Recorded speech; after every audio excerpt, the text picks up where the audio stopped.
raise taxes, open the borders, no oil, no cars, pack the Supreme Court, racial justice. I mean, nobody supported this nonsense, but somehow he got 10 million more votes than Obama and Hillary had gotten. It's absurd on the face of it. So the numbers don't make sense. And then when you look in those swing states where Trump was up, when they counted 80, 90% of the vote and Trump was way up, then you go to sleep and you wake up and they say, oh, well, we just found all these votes for Biden and none for Trump. It's just a massive fraud. It's like the biggest story ever. And if it's not overturned, I think the United States just ceases to exist, because in a few years there's no reason to have a presidential election in the future. There's no reason for any Republican to run for president. There's no reason for anybody to donate to a Republican, because you don't stand a chance. They're going to make all this mail-in voting and everything permanent, so that a Republican can never win. So the entire republic begins to collapse without a free and fair election system. So I think this is the most dangerous few weeks this country has faced, probably since the Civil War. Really? Really. That's interesting. Really, think about it. The United States, you can only have an election system if there's a free and fair system. If the Democrats have 4 more years to put permanent mail-in voting, permanent all these laws that instead of showing up on election day and voting like it used to be, the Democrats made it so you can come 1, 2, 3, 4, 5, 6, 7, 8 weeks early. And then they make it so instead of counting the votes on election day, they want to make it 1, 2, 3, 4 weeks after. So the reason they're doing that is to make it open for fraud. And if they make this system permanent, and if Biden and Harris stay in there, they're going to make it all permanent, along with 4 more Democrat senators, no more Supreme Court, no more borders. The country ceases to exist as a constitutional republic. It doesn't exist. And maybe the United States will break up. Maybe certain states will withdraw from the Union. It's just that the worst thing you can do is to remove a fair electoral process. There's no reason for anybody to vote if you can't have an election system that's fair. If you can't have a fair election system, there's no reason to support the government. Why should you join the Army? Why should anybody join the Army if it doesn't represent anything? So the whole thing can collapse with this type of election fraud. And I think, like I said, it's a very, very dangerous time. Trump and his attorneys and the Supreme Court have to, if they can follow the law and get this thing exposed and Trump remains president, I think maybe the opposite can happen. He can then implement and change all these rules that have caused this kind of chaos to develop. Yes, interesting. And studio audience, if you want to jump in on conversation, feel free to jump in. We are Almost Talking Live. We're here with our good friend Joel Gilbert. If you want to jump in on conversation, feel free to ask us. Our number is 917-889-8825. Once again, that's 917-889-8825. And call in person want to speak to us. If not, listening to you. We will take a quick break, and we're back with our guest in the hot seat. This is Almost Talking Live with Aaron Green and Dr. Q. Thanks for listening. We're right back. 2 and 2.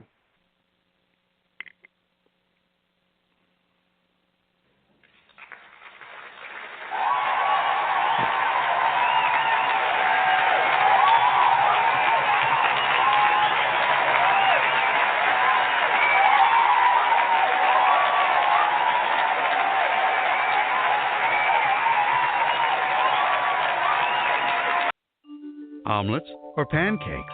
You used to have to flip a coin, but not anymore. Because for a limited time, all 10 of our hearty omelets now come with unlimited pancakes. Which means this coin doesn't have to choose anymore. What?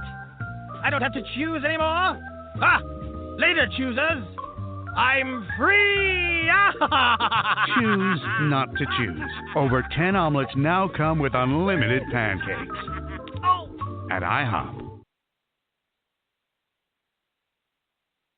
Hi, Tom Bodette. Of all the things invented in 1962, some have faded away, like cassette tapes, and others are still very much with us, like lava lamps and Motel 6. Yep, Motel 6 is celebrating 50 years of giving travelers a good night's rest and saving you more for what you travel for. But we're just getting started. In fact, the longer you watch us, the better we get. Kind of like a lava lamp. Trippy. I'm Tom Bodette for Motel 6. 50 years and the light's still on.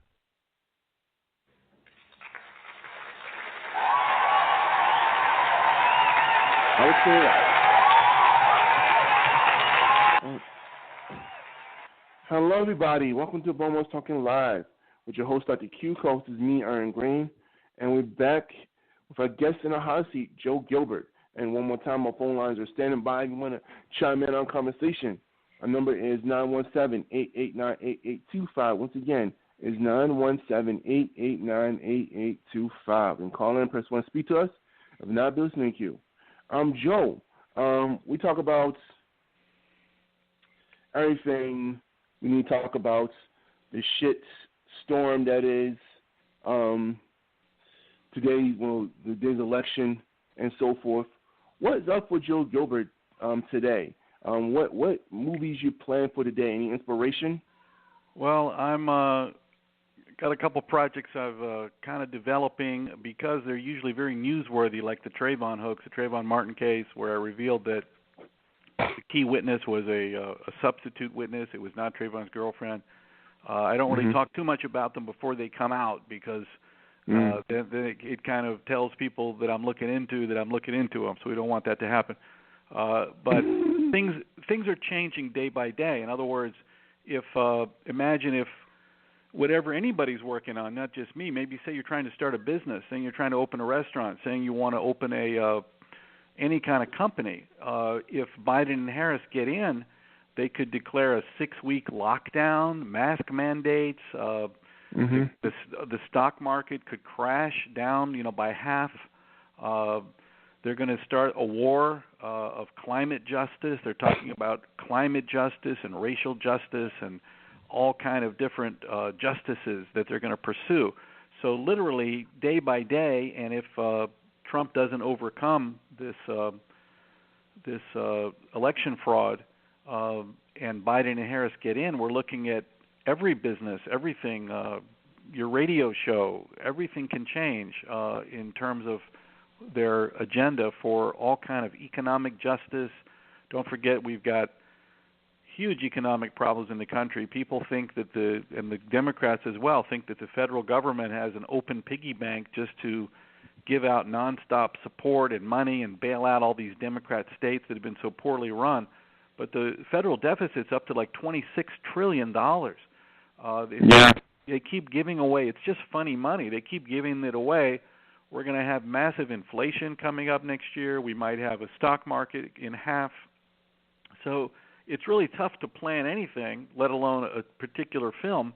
The way that the agenda will completely change from this America First agenda, strong economy, promoting American values, and fixing all the things that were so broken that Trump was doing, to going back to this old Obama agenda that was such a failure. People, wasn't that long ago, it was like 20, 30, 40, 50% unemployment in a lot of areas. We had wars all over the world, ISIS. It was just a disaster. And to think that people, voted for that in record numbers is absurd. So I think there's a very strong case for this massive election fraud, and I do expect Trump and Pence to prevail. But literally, I think it's hard for anybody to predict based on the radical agenda that Biden and Harris intend to impose. As soon as they get into office, they're going to put mandates for gun ownership. They're going to be violating the Constitution, open borders, legalize 20 million illegals. It's going to be hard to find a job. Rejoin the Paris Climate Accord, TTP, all this crazy stuff. And I think we're going to see a lot of conflicts breaking out.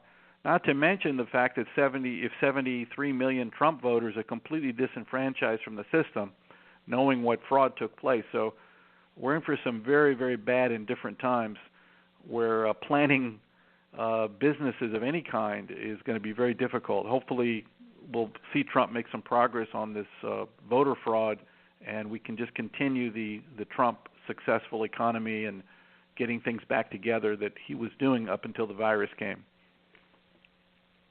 Yeah, thanks, Obama. Speaking of climate change and everything else, COVID-19 is a very evil thing that happened. I think it should not happen because of what's going on with the world today. Is fair tactics going to extreme? Do you agree? What's going to extreme? On COVID-19.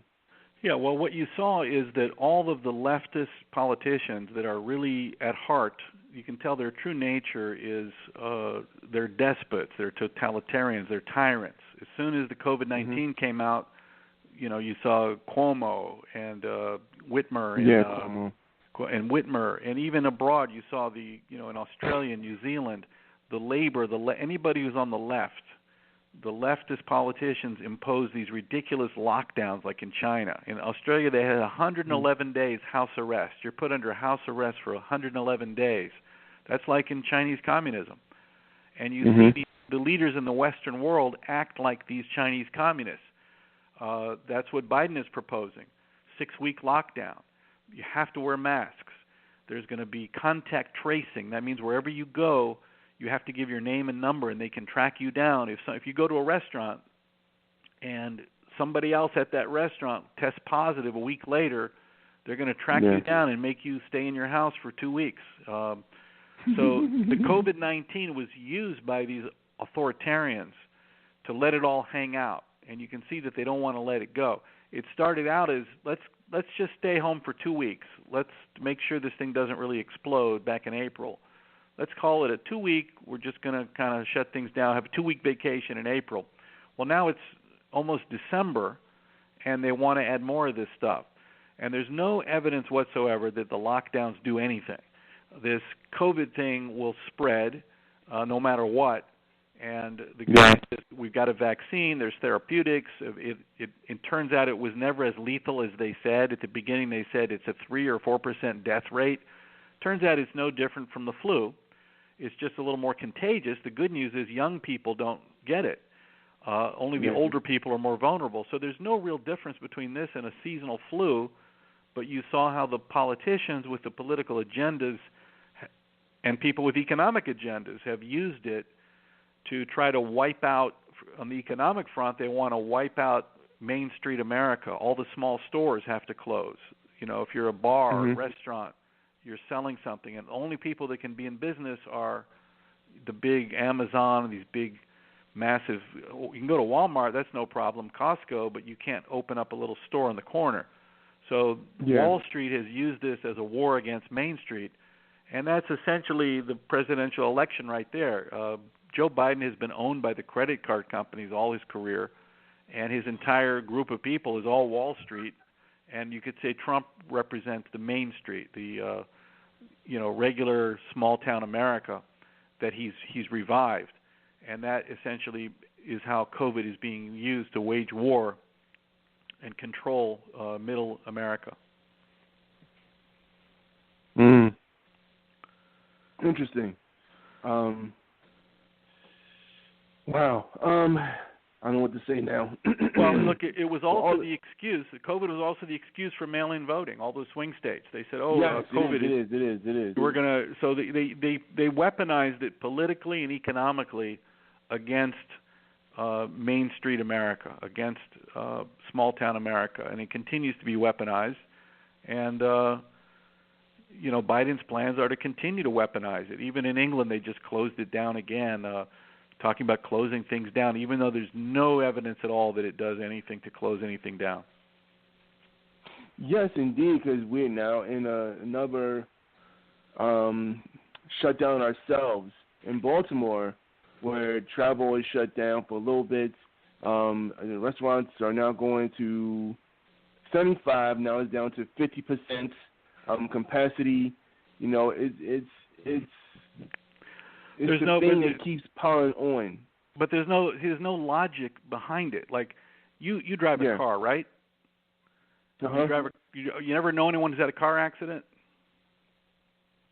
Not in my knowledge. No,